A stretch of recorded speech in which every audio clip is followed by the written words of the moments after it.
Ian King is the author of the CNBC UK Exchange newsletter and is joining us to discuss the spending review in more detail. Ian, great to see you. It seems that the bond vigilantes are out there paying attention to the announcement. Should they be concerned? Yes, absolutely. They should be concerned, Sylvia. I mean, bear in mind, this isn't a fiscal event. We're not going to get any changes on taxation policy today. We're not going to get any details on policies on that side of it. This is simply about how the Chancellor divvies up the money that she set aside, the so-called spending envelope. And we already know a bit about this from details that she set out in her budget last October.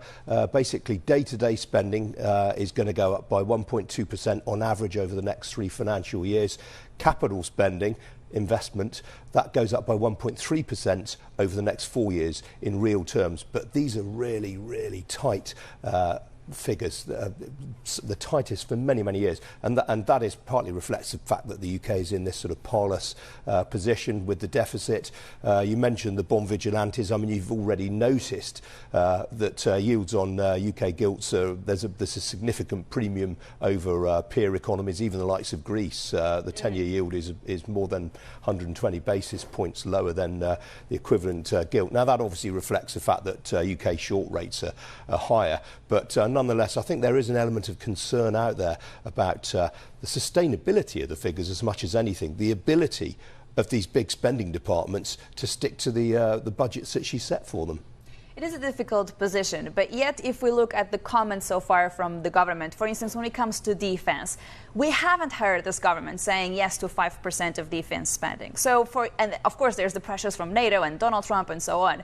So from what we have heard so far from this government, do you get a sense that they're actually trying to be fiscally conservative and avoid any sort of concern in the bond market? Well, they're not really. I mean, if you look at what was announced in the October budget, I mean, Reeves has raised both taxes and borrowing pretty significantly. I mean, to that extent, it's a big tax and spending government compared with its predecessor. The point on defence is really important, by the way. So at the moment, the UK spends something like 2.4% of GDP on defence. It's pledged to get that up to 2.7% within this 3-year the next 3 financial years.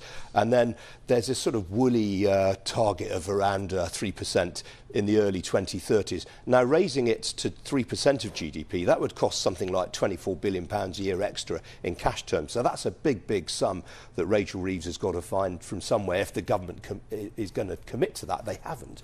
And as you say, 5%, which is what Trump wants, it's what Mark Rutte from the Secretary-General of NATO said on Monday this week, 5% should be the aspiration. Well, that's clearly way more than the UK government is budgeting for at the moment. Bear in mind what we were discussing just now about capital investment. Well, I mean, the Institute for Fiscal Studies has said this. It looks as though most of the increase in capital spending is going to defence alone. That, in the raw numbers, that's true, but bear in mind that they've raided the international aid budget to partly pay for that.